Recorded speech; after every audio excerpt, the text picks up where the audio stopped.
Sewaktu Pak Jokowi terpilih jadi presiden kita yang ketujuh di tahun 2014, 10 tahun yang lalu, kita semua diliputi euforia besar. Pemilihan Pak Jokowi adalah kemenangan dari demokrasi yang berhasil kita rebut di tahun 1998. 16 tahun pasca kejatuhan Soeharto, sang diktator, akhirnya seorang rakyat biasa, orang yang tidak punya darah biru politik dan juga bukan seorang tentara, dia berhasil terpilih menjadi orang paling berkuasa di Republik Indonesia. Rakyat menyambut kemenangan Pak Jokowi dengan sukacita, dan dunia pun dibuat terkagum-kagum atas prestasi Indonesia tersebut. Majalah internasional Time yang termasyhur pun memajang foto Pak Jokowi di halaman sampulnya dengan sebuah judul yang menonjolkan optimisme. A New Hope. Indonesian Presiden Joko Widodo is a force for democracy. Sebuah kekuatan buat demokrasi. Ya, memang begitu dahsyat dan bombastis media barat menyambut kemenangan Pak Jokowi kala itu, 10 tahun silam. Dalam edisi internasional yang terbit tanggal 27 Oktober 2014 tersebut, Time menulis bahwa Pak Jokowi akan memimpin Indonesia, negara nomor 4 dengan jumlah penduduk terbanyak, sebuah negara demokrasi yang memiliki kekayaan alam melimpah, dan negara dengan populasi muslim terbanyak di planet bumi ini. Waktu itu Pak Jokowi dan demokrasi Indonesia dipuji setinggi langit. Indonesia menjadi contoh sukses bagaimana demokrasi yang dibangun sejak tahun 1998 berhasil tumbuh subur di sebuah negara dengan penduduk muslim terbesar di dunia.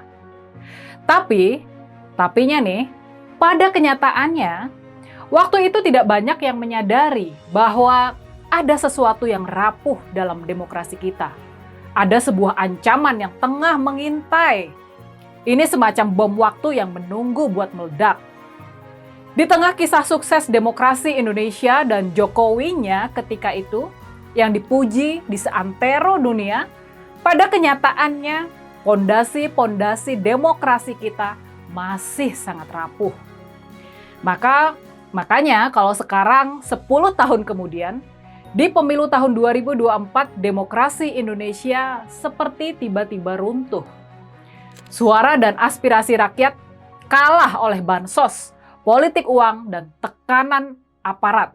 Itu sebetulnya disebabkan bom waktu yang tengah mengintai kita itu. Semua ini disebabkan pondasi-pondasi demokrasi kita yang pada kenyataannya masih sangat rapuh. Dan dalam 10 tahun pemerintahan Pak Jokowi, kita tidak melakukan apa-apa terhadap kondisi yang berbahaya ini. Kita tidak melakukan perbaikan. Kita terus terbuai oleh kisah sukses demokrasi kita yang sesungguhnya rapuh ini. Dan malah sebaliknya kondisi rentan masyarakat inilah yang kemudian dengan sukses dimanfaatkan oleh Presiden Jokowi buat cawe-cawe dalam pemilu yang baru lalu untuk memenangkan pasangan Prabowo Gibran. Kelemahan demokrasi kita itulah yang bukannya diperbaiki, tapi malah dimanfaatkan oleh Pak Jokowi. Ketemu lagi dengan saya, Rini Budoyo, di Hot Topic. Kita akan bahas soal kemunduran demokrasi yang dimanfaatkan Pak Jokowi ini sesudah yang satu ini. Jangan kemana-mana.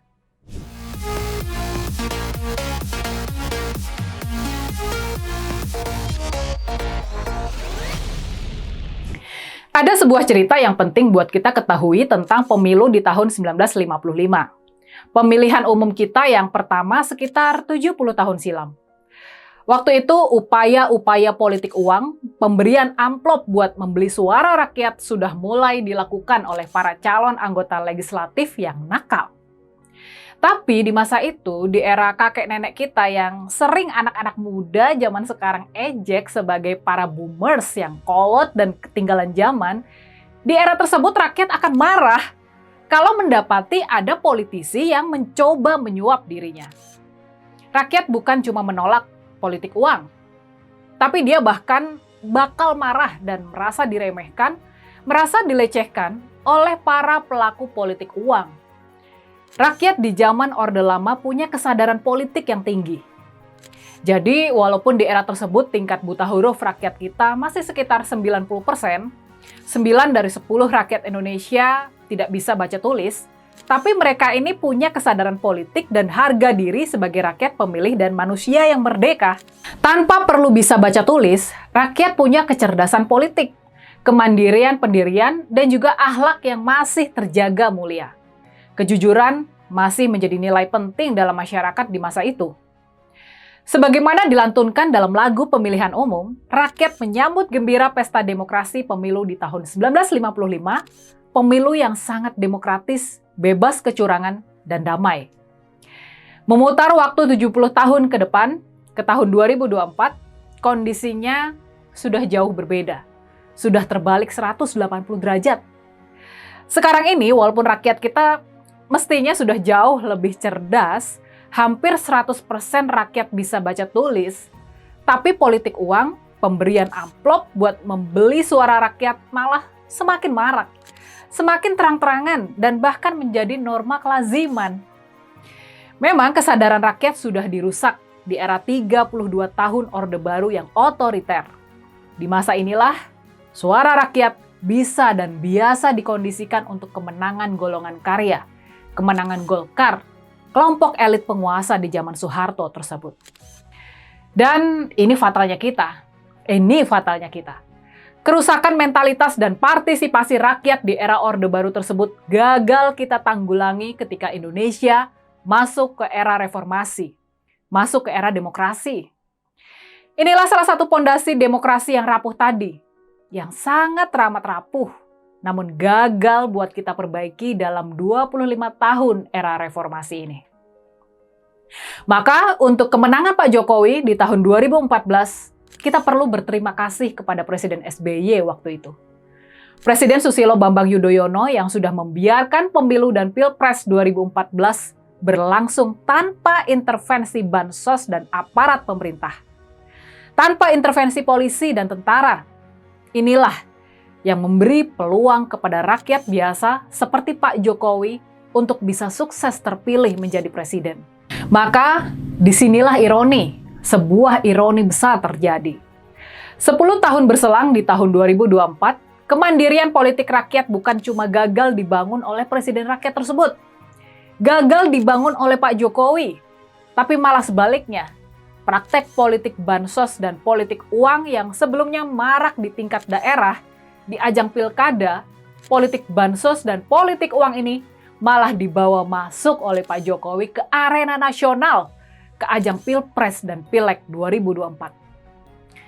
Dia yang dielulukan oleh majalah International Times 10 tahun yang lalu, dia yang dijuluki sebagai A New Hope itu, dia yang disebut-sebut sebagai kekuatan baru demokrasi tersebut, dia juga yang sekarang ini malah membunuh demokrasi kita.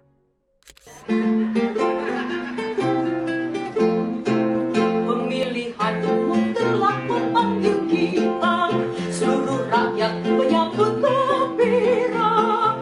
Hak demokrasi Pancasila, nikmat Indonesia merdeka. Pilihlah wakil